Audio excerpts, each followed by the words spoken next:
Welcome to TDS studios. N friends எல்லாம் number 1 இருப்பீங்கன்னு நினைக்கிறேன். இன்றைக்கி ஒரு சினிமா செய்தி. சமீபத்தில் சாண்டோ எம்எம்ஏ சின்னப்பா தேவர், அவர் தாங்க தேவர் ஃபிலிம்ஸ் அதிபர், ஃபவுண்டர், எல்லாமே அவர் தான். அவருடைய பிறந்தநாள் வந்தது. அந்த ஒட்டி தான் இந்த செய்தி.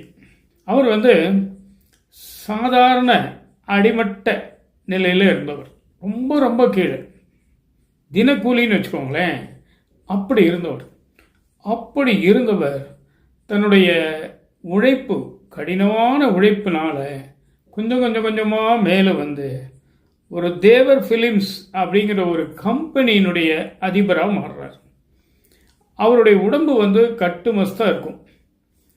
அது மட்டுமல்ல, அவர் ஒரு தேக பயிற்சி சாலையும் வச்சுருந்தார். அப்போல்லாம் கோயம்புத்தூரில் 4-5 ஸ்டூடியோக்கெல்லாம் இருந்தது.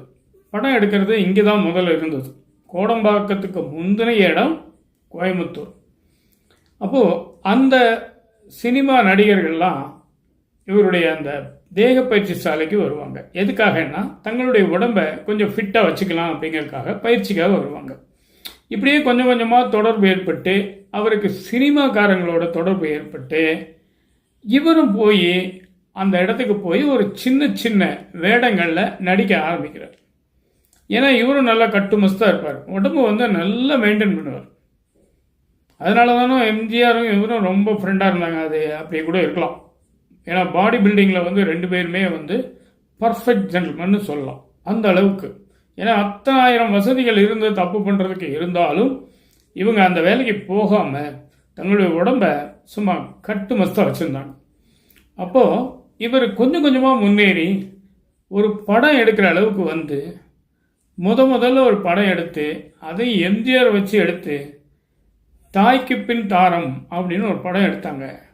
அந்த படம் பிச்சுட்டு ஓடிடுச்சுங்க, எதிர்பாராத அளவுக்கு ஓடிடுச்சு. அதுலேருந்து இவருக்கு ஒரு நம்பிக்கை வந்துடுச்சு, நம்ம செய்யலாம் அப்படின்ட்டு.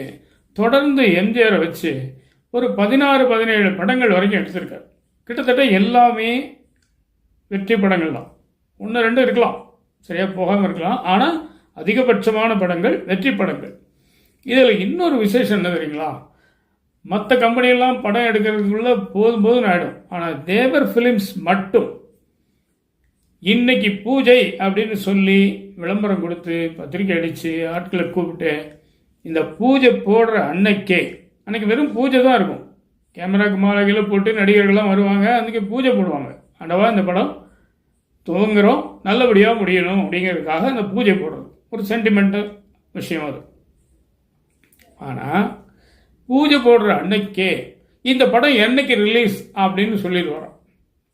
அதிகபட்சமாக 100 நாட்கள் அவருடைய கணக்கு. அதே மாதிரி நடிகர்களுக்கு சம்பளம் பேசிட்டு கொஞ்சம் கொஞ்சமாக பிச்சு கொடுக்குற வேலையும் கிடையாது. எவ்வளோ பேசுகிறாரோ சிங்கிள் பேமெண்ட்டில் கொடுத்துருவாரோ. அதனால தான் ராஜேஷ் கண்ணாவை வச்சு ஹாத்தி மேரே சாத்தி அப்படின்னு ஒரு ஹிந்தி படம் எடுத்து சக்ஸஸ் பண்ணார். அதாவது தமிழில் நல்ல நேரம்னு வந்தது பின்னாடி எம்ஜிஆர் வச்சு. அந்த படத்தில் இவருக்கு ஹிந்தியே தெரியாது, ஆனால் ராஜேஷ் கண்ணாவை புக் பண்ணி படம் எடுத்திருக்கார். அவர் என்ன சம்பளம் கேட்டாரோ அதை ஒரே தவணையில் கொடுத்துருக்கார். அதிசயமான பிறவி அவர், உண்மையிலே அதிசய பிறவி. அதே மாதிரி அந்த பணிவாளர்கள் எல்லாருக்குமே படம் ரிலீஸுக்கு முன்னாடி சின்ன சின்ன வேலை செஞ்ச ஆட்களில் இருந்து பெரிய கதாநாயகிகள் வரைக்கும் 10 பைசா பாக்கி இல்லாமல் அந்த படத்தை ரிலீஸ் பண்ணுவார். அது பெரிய சாதனை. ஏன்னா அவங்க வயிற்றுக்கெல்லாமல் தான் இங்கே நடிக்க வராங்க. அவங்க ரொம்ப கஷ்டத்தில் தான் வராங்க. சரி, படம் ஓடினா கொடுக்கலாம், ரிலீஸ் ஆனால் கொடுக்கலாம், ரிலீஸ் ஆக போச்சுன்னா கொடுக்க மாட்டிங்களா? அது மாதிரி இல்லாமல் கரெக்டாக அந்தந்த நேரத்தில் யார் யாருக்கு எப்போ எவ்வளோ பணம் கொடுக்கணுமோ கொடுத்து முடித்து செட்டில் பண்ணிடுங்க. ஒரு அற்புதமான விஷயம். இதில் இன்னொரு சமாச்சாரம் என்ன தெரியுங்களா? தேவர் எம்ஜிஆர் ஆண்டவரே அப்படின்னு கூப்பிடுவார். பதிலுக்கு எம்ஜிஆர் எப்படி கூப்பிடுவார் தெரியுங்களா? அவர் இருந்த உச்சத்துக்கு இவரெல்லாம் சாதாரணம்.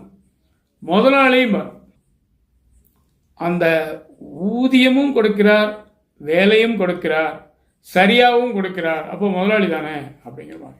இதெல்லாம் ஒரு பெருந்தன்மையான விஷயங்கள். இதெல்லாம் நம்ம கூட இருந்து பார்த்தோன்னு வைங்க, அதனுடைய எஃபெக்டே வேற. நமக்கு உடம்பு புல்லரிக்கும். ஏன்னா இது சாமானியமாக நீங்கள் சராசரி மனிதர்கள்கிட்ட காண முடியாத காட்சி. கோயம்புத்தூரில் மருதமலை அப்படின்னு ஒரு மலை, முருகன் கோவில் இருக்குது. அந்த கோவிலுக்கு திருப்பணின்னு இவ்வளவுன்னு கிடையாது. அந்த அளவுக்கு அவருடைய நெஞ்சில் பார்த்தீங்கன்னா சந்தனம் இருக்கும். சட்டை இல்லாத அந்த மார்பு சந்தனம் இல்லாமல் இருக்காது. அதான் அவர்கிட்ட இருக்க விசேஷம்.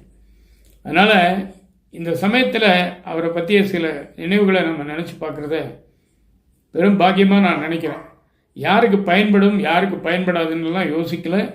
ஒரு நல்ல மனிதரை பற்றி நாம் பேசுகிறோம் அப்படிங்கிறதே ஒரு திருப்தியான விஷயம், நல்ல விஷயம்.